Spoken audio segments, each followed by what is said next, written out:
Tu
tristesse de colère vers son cœur.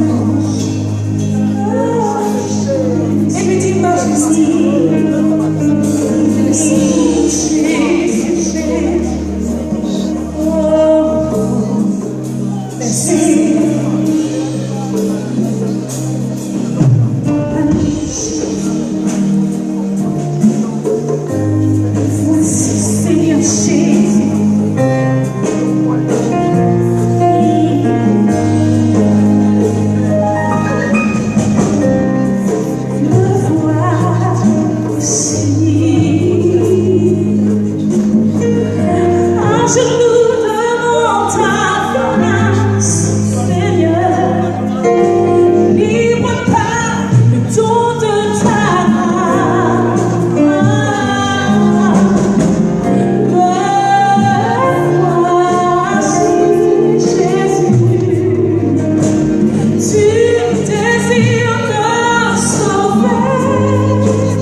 notre culte et nous sommes arrivés maintenant au temps du message, au temps de la prédication. Donc disposons nos cœurs pour recevoir la parole du Seigneur, la parole que le Seigneur a déposée sur le cœur de son serviteur. Et pour ce temps de prédication, donc, pendant que la logistique s'apprête pour enlever les micros, je vais donc appeler pour le temps de prédication le pasteur David Lomar. Merci bien de l'avoir.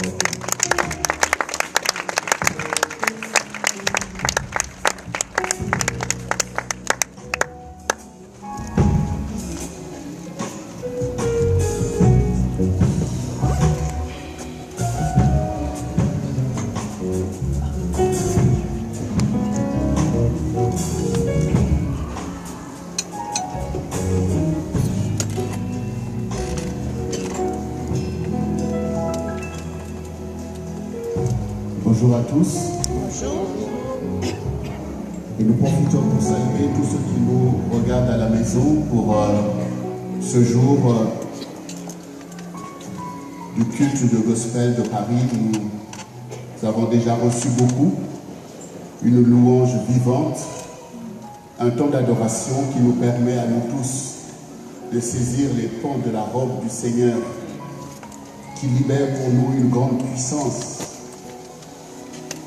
Et nous avons reçu une exhortation à servir le Seigneur puissamment au milieu de notre génération, parce qu'il nous a donné le mandat de sauver les âmes en son nom. Et il nous a équipés avec des ministères affectés au salut des âmes, avec les dons du Saint-Esprit qui servent à manifester sa puissance pour que les âmes soient convaincues que ces choses sont certaines, afin que les âmes puissent se repentir et sauver leur vie, parce que Dieu leur a donné aussi la foi. Et souvent une foi que le diable exploite par l'idolâtrie pour aveugler l'humanité et empêcher que les âmes connaissent la vérité. Mais l'Église est là pour travailler puissamment, et nous devons prendre conscience tous les jours de ce qui nous réunit, de ce qui fait de nous un peuple pour le Seigneur. Pas un peuple laissé sur la terre pour faire du tourisme, mais un peuple laissé pour œuvrer dans l'église du Seigneur. Et le Seigneur lui-même a dit, la moisson est grande, mais il y a peu d'ouvriers. Priez le maître de la moisson afin qu'il y ait beaucoup d'ouvriers dans la moisson pour engranger cette moisson. Et le centre du réveil chrétien est le lieu où il y a beaucoup d'ouvriers. Et ces ouvriers-là, c'est toi. Il ne faut pas te négliger et il ne faut pas négliger ta tâche. Donc nous allons avancer selon la grâce que Dieu nous fait d'être encore dans ce lieu pour écouter sa voix, écouter sa parole. Et le thème du message que je vais partager avec vous de la part du Seigneur est dans la poursuite de ce que nous avons vu ces temps derniers. Ce que l'Esprit dit aux églises. C'est notre sujet qui se poursuit. Parce que le Seigneur nous a emmenés dans les lettres qu'il a écrites aux églises pour nous faire concerner par ce qui est un enseignement fondamental de la sainte doctrine. Parce que le Seigneur sait que l'esprit de l'homme est très actif et crée des philosophies, des doctrines. L'homme veut s'approprier des choses, y compris les choses de Dieu, pour tourner à sa sauce. Et donc le Seigneur a trouvé bon, au travers de ces lettres écrites aux 7 églises, pour établir la sainte doctrine dans l'Église, c'est-à-dire ce qui nous unit tous par la volonté de Dieu en tant que croyants en Jésus-Christ. Donc dans l'Église, il y a des églises. des églises qui sont établies selon les ministères que Dieu a donnés aux uns et aux autres, aux apôtres d'abord, aux évangélistes, aux prophètes, aux pasteurs et aux docteurs, de travailler dans l'église. Et donc se créent des églises. Et ces églises, effectivement, peuvent avoir des approches qui peuvent différer.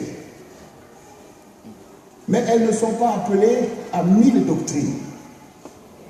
Elles sont appelées à une seule doctrine, la sainte doctrine, c'est-à-dire l'enseignement de Jésus-Christ, qu'il a dispensé aux apôtres.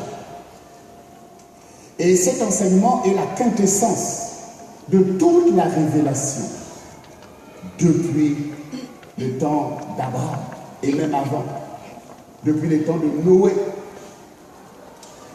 jusqu'à l'avènement de Jésus-Christ et l'enseignement qu'il a donné à l'Église par les apôtres de l'Église qu'il a établi et qu'il a dit allez et faites de toutes les nations des disciples. Baptisez-les au nom du Père, du Fils et du Saint-Esprit et enseignez-leur à garder ce que je vous ai prescrit.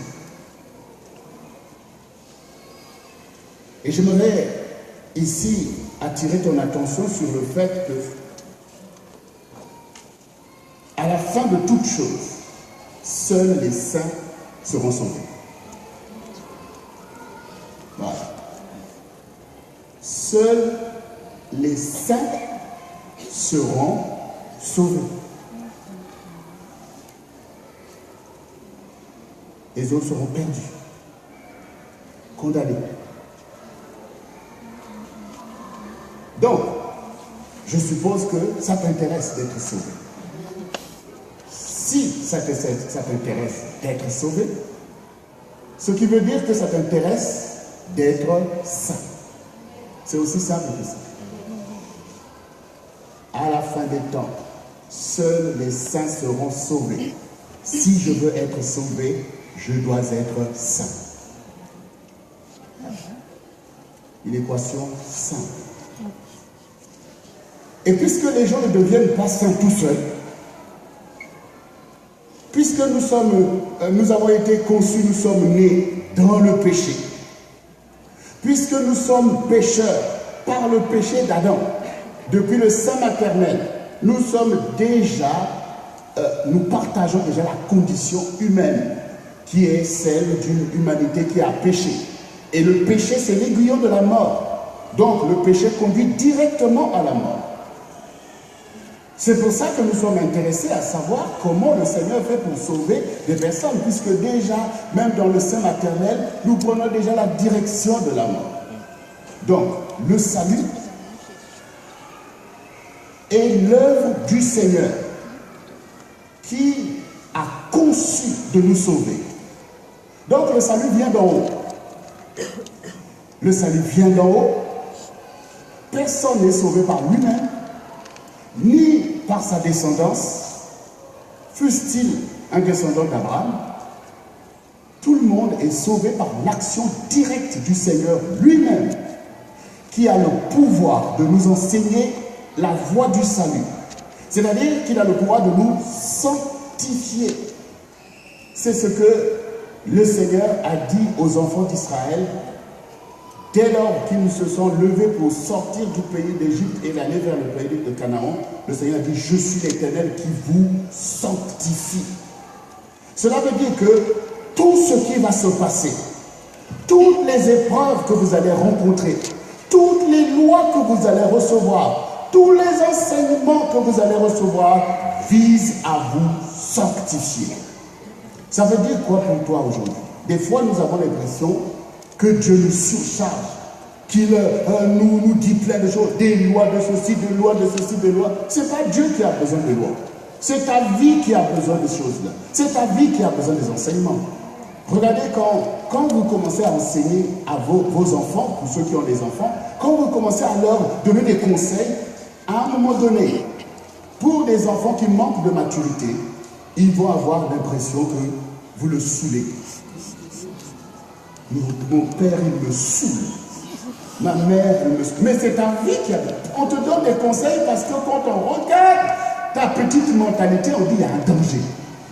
Il y a un danger. Est-ce qu'on va t'enseigner pour le plaisir de t'enseigner ou on t'enseigne parce qu'il y a problème? Regardez vous-même, à l'école, il y a un programme dans chaque niveau. Et le programme est fait de telle sorte que, en prenant un ignorant de tel point, on va l'emmener ici et on suppose qu'il a passé ce niveau. Donc, on établit un certain nombre de matières qui visent à te délivrer de l'ignorance et à faire de toi quelqu'un qui connaît quelque chose. Mais quand, dans une classe, par exemple, dans certaines classes, quand on discerne que tel enfant est plus intelligent que les autres, est-ce qu'on ne lui fait pas sauter une classe? On lui fait sauter une classe. C'est pour vous démontrer qu'on n'enseigne pas pour enseigner. Ce n'est pas pour le plaisir d'enseigner. C'est pour emmener les gens à un niveau de connaissance. Et quand on discerne que lui, il a une facilité à comprendre, puisque les cours, les niveaux ont été calculés, étudiés en fonction des gens moyens. C'est en fonction des gens moyens qu'on étudie. Bon, voilà, ça c'est un peu la norme. Mais quand on voit quelqu'un qui est au-dessus du lot, on lui dit, mais le père n'a pas du temps. Il peut sauter cette classe, aller faire son bac directement. Et donc vous voyez des personnes qui ont leur bac à 16 ans, à 17 ans. C'est la même chose dans l'église. On ne t'enseigne pas pour le plaisir de t'enseigner. On t'enseigne pour te sanctifier. Donc pour ceux qui comprennent vite ces choses, Dieu va t'emmener encore plus vite. Parce que le désir de Dieu, c'est que nous puissions manifester sa gloire sur la terre. C'est que nous puissions éclairer notre génération parce que le diable fait un travail pour maintenir les gens dans l'ignorance et dans la confusion. Voilà. Alors donc nous revenons sur le fait que l'Église est là pour la sanctification des enfants de Dieu. Voici ce qui fait que tu sois dans l'Église. Voici ce qui doit t'intéresser dans l'Église. C'est ma sanctification. Pourquoi? Parce qu'à la fin de toute chose, je serai sauvé si je suis sanctifié. Et c'est le rôle de l'Église de me sanctifier. C'est-à-dire de faire que je sois à l'image du Seigneur. Que je sois dépouillé de tous mes péchés, de toutes les abominations que le diable a mis en moi par l'esprit du monde, l'orgueil, la vanité. L'Église est là pour me dépouiller de ces choses. Et donc, ce qui m'intéresse dans l'Église, c'est ça. Ce qui m'intéresse dans l'Église, c'est ça. Ce qui m'intéresse, ce n'est pas d'aller voir les gens ou quelque chose. Ce qui m'intéresse, c'est que l'Église puisse assumer sa fonction de me sanctifier. Voilà ce qui nous réunit. Donc maintenant, la balle est dans ton camp. Maintenant, nous avons besoin tous ensemble de regarder, ça veut dire quoi être saint. Parce que si nous ne savons pas c'est quoi être saint, donc nous allons nous égarer. Mais si nous savons c'est quoi être saint, donc chacun poursuivra sagement et efficacement l'objectif de son salut. On ne se prend pas la tête les uns les autres.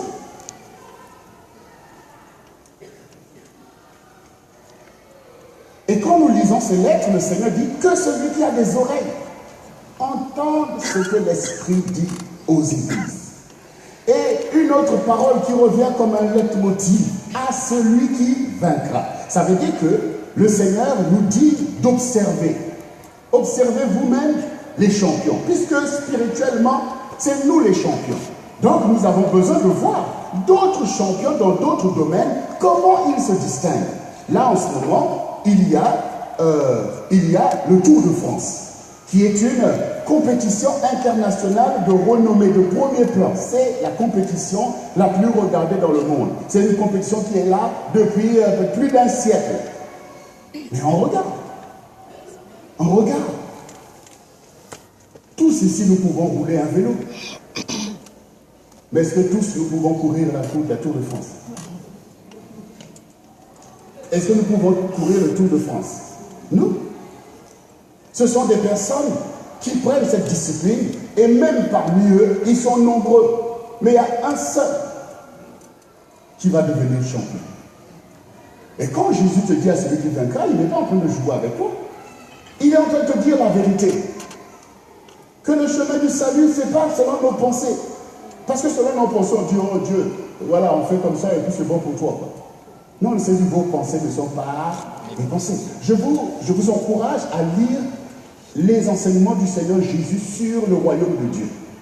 Il insiste sur le risque de naufrage de beaucoup de croyants. Il insiste sur les vierges folles, sur ceux qui, ce jour-là, diront, on a fait ceci. Ah, hier, je ne vous ai jamais cru. Donc le challenge est grand. Et c'est ce qui doit intéresser l'Église. On n'est pas là pour se contenter nous-mêmes. On n'est pas un club pour venir, voilà, qui se ressemble, s'assemble, on est là et tout. Non. Non. On est dans le feu de Dieu. On est dans le lieu de la consécration. Et ce n'est pas simple. Quand tu es né dans le péché, c'est ça ta nature. Mais comment Dieu peut nous changer de nature? Comment les gens qui sont nés orgueilleux peuvent devenir des gens humbles? Il n'y a que Dieu qui sait faire ça. Voilà. Et ce n'est pas par magie en claquant les doigts. C'est par le feu de l'enseignement. C'est par les épreuves que Dieu va venir à bout de ce levain-là qui est en toi. Alors le Seigneur nous a interpellés au travers des lettres écrites aux églises. Chacun de vous doit s'intéresser à lire et à relire ces lettres. Pourquoi? Parce que c'est le fondement sur lequel tu dois te tenir. C'est la voix du Seigneur, le grand berger des brebis. C'est ce qui est intéressant. C'est ce que tu dois percevoir par tous les enseignements que tu reçois. Qu'ils soient emmenés par tel serviteur ou tel serviteur, ce qui importe pour toi, c'est d'être sur le fondement. C'est d'être sur la voie des saints. Parce que le Seigneur a dit à Paul, il dit, je t'envoie vers les païens. Afin que tu les fasses passer des ténèbres à la lumière. De la puissance de Satan à Dieu. Afin qu'ils obtiennent en mon nom l'héritage des sanctifiés. Voilà. Donc ça veut dire que les ténèbres et la puissance de Satan, c'est la même chose. Et cela nous prive de l'héritage des sanctifiés. De ce que Dieu a réservé pour ceux qui l'aiment. Ceux qui, avec Abraham, ont renoncé à eux-mêmes pour recevoir la vie de Dieu. Cet héritage qui a été accumulé, qui est là pour les saints. Dieu veut que nous puissions l'obtenir. Dieu veut que tout homme puisse l'obtenir. Dieu veut que toi, tu puisses l'obtenir. Mais quand tu regardes depuis Abraham, tu n'as vu aucun saint complaisant et qui est arrivé au témoignage qui glorifie le Seigneur. Toi non plus, tu n'as pas besoin d'être dans la complaisance en croyant que Dieu fait les choses selon ce que toi tu considères comme étant bon. Non, toi aussi tu es sur le même sillage. Alors, donc, ces lettres écrites aux églises nous ont interpellés sur déjà des choses que Dieu encourage dans l'église. Nous avons vu, comme nous allons encore le voir, les choses que Dieu encourage. Eh bien, puisque tu vois les choses que Dieu encourage, c'est donc les choses que tu dois pratiquer quotidiennement, en sachant que celui qui me sanctifie, me certifie qu'il aime telle chose, il aime telle chose, il aime telle chose. Donc nous avons vu par exemple que Dieu nous demande de prier. Donc tu vois que la prière, c'est quelque chose qui est bien aux yeux de Dieu. Eh bien, si tu veux être sanctifié, donc prie. Prie. Puisque tu vois que celui qui te sanctifie, il dit prie, prie, priez sans cesse. Donc ça veut dire que si maintenant tu négliges la prière, il y a un fondement important pour ta sanctification qui est ébranlé. On regarde tous les encouragements, on voit que ça aussi c'est bien, ça aussi c'est bien. Et puis après vient ce que j'ai contre toi. Là, il y en a qui préfèrent zapper. Mais je t'encourage au contraire à ne pas zapper. Au contraire. Autant ce qui nous encourage, c'est bien qu'on entende, parce que quand quelqu'un court, même s'il veut ralentir, mais quand on lui dit, ouais, tout ça, vous voyez, ça lui donne la force. Donc on a besoin d'entendre les encouragements, les exhortations, et on entend ce que j'ai contre toi. Les émotifs Ils préfèrent ne pas regarder. Ils préfèrent s'aveugler eux-mêmes, croire que Dieu m'agrée dans tout ce que je fais.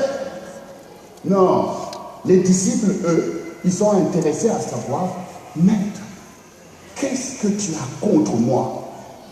Oui, parce que Dieu a quelque chose contre toi. Tu crois que tu es qui? Oui, tu crois que tu es qui? Dieu a quelque chose contre toi. La preuve, tu es toujours sur la terre pour te sanctifier.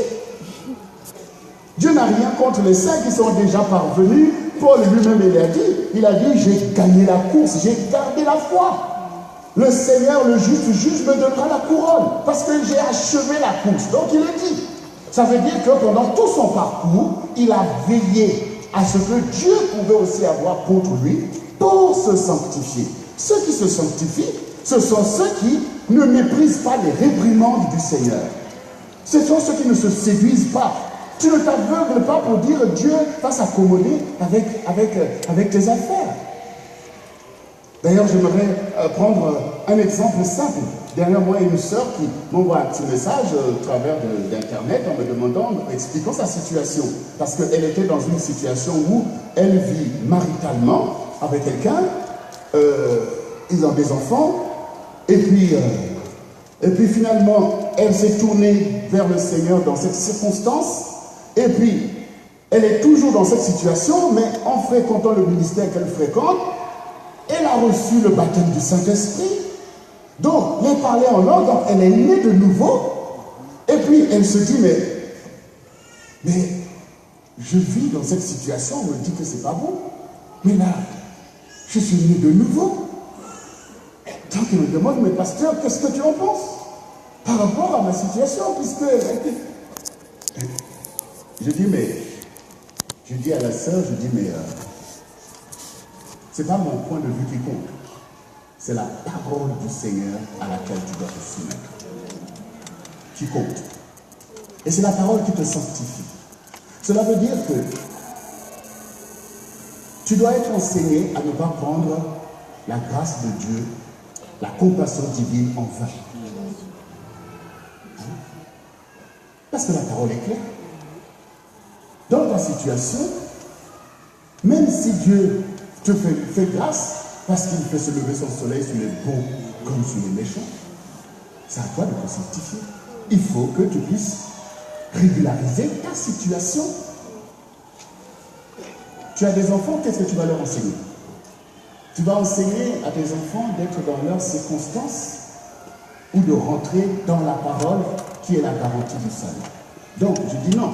Ce n'est pas parce que Dieu t'a touché qu'il s'accommode de ta situation. Parce que la parole est claire. David a dit, ta parole est une lampe à mes pieds et une lumière sur mon sentier. Ça veut dire que, voilà, certaines personnes peuvent arriver à conclure que puisque l'Esprit m'a touché dans ma situation, ça veut dire que Dieu est d'accord avec moi. Est-ce que Dieu peut aller à l'encontre de sa parole? Ce qui nous unit, c'est la parole. La doctrine, c'est la parole. Elle est la même pour tout le monde. Et la sœur a bien compris, elle a dit, oh merci pasteur et tout. Parce qu'elle a bien compris, surtout quand certainement j'ai touché l'histoire de tes enfants. Vous pouvez passer votre temps à enseigner à vos enfants la vie, et puis maintenant dire aux enfants, si vous avez dans vos réalités, si vous voyez que ça fonctionne, oubliez l'enseignement. Ça c'est... Voyez, donc voyez qu'il est important pour nous d'être enseignés, afin de ne pas nous égarer dans nos réalités. Ces personnes-là, ou même nous, ce sont des gens qui aiment le Seigneur. Voilà. Ce sont des gens qui aiment le Seigneur. Mais là où c'est dangereux, c'est quoi? C'est comme nous avons vu ces derniers temps. La doctrine des Nicolaïtes qui agit au milieu des églises. C'est-à-dire des personnes qui enseignent aux enfants de Dieu de s'accommoder du péché.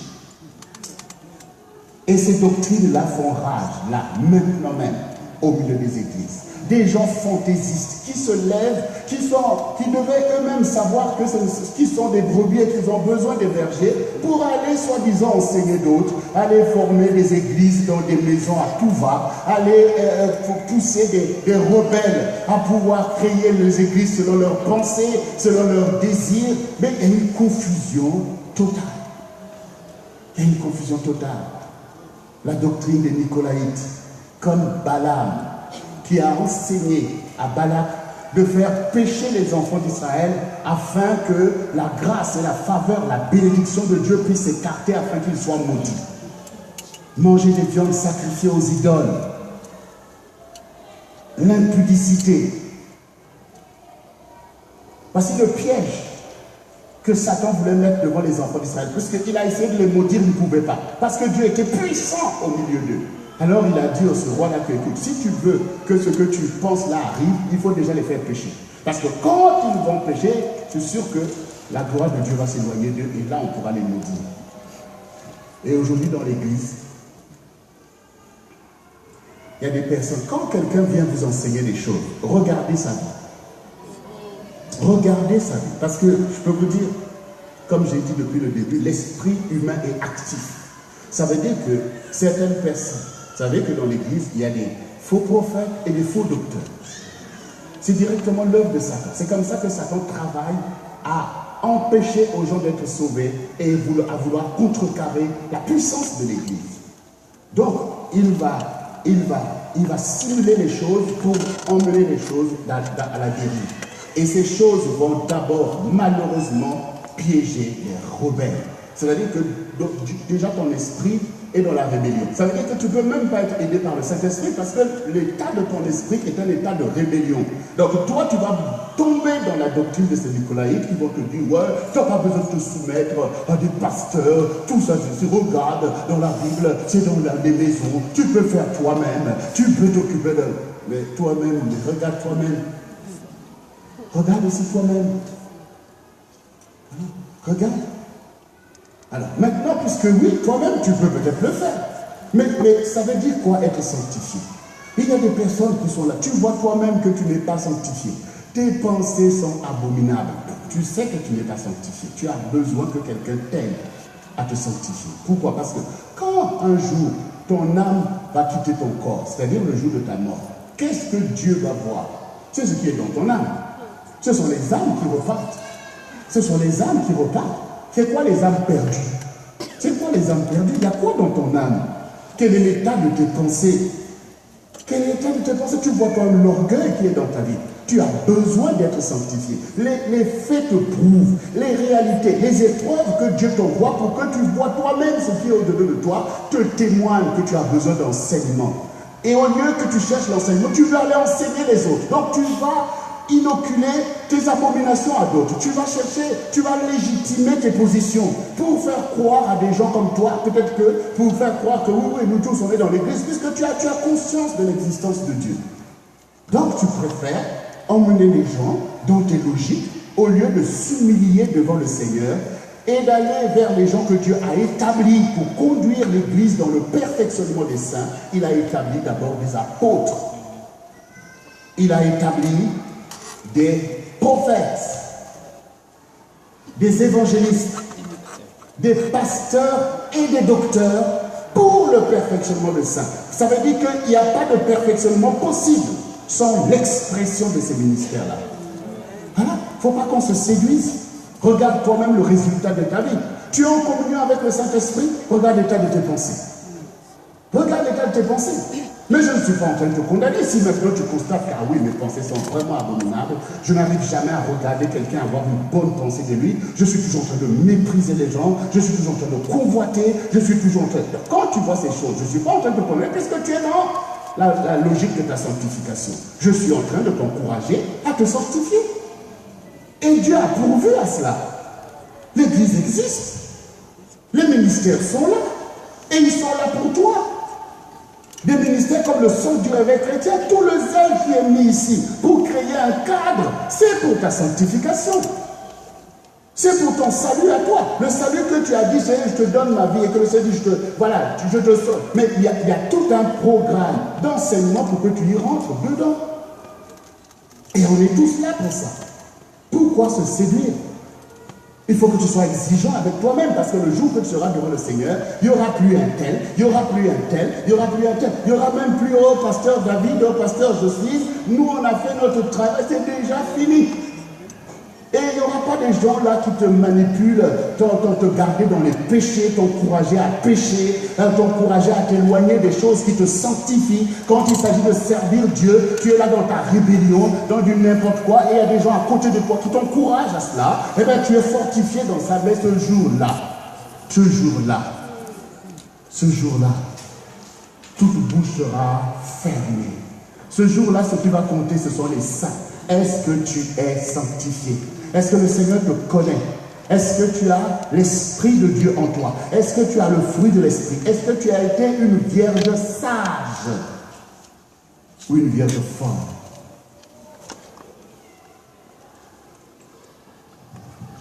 Les gens du monde, ils font leur choix, ils vivent leur vie.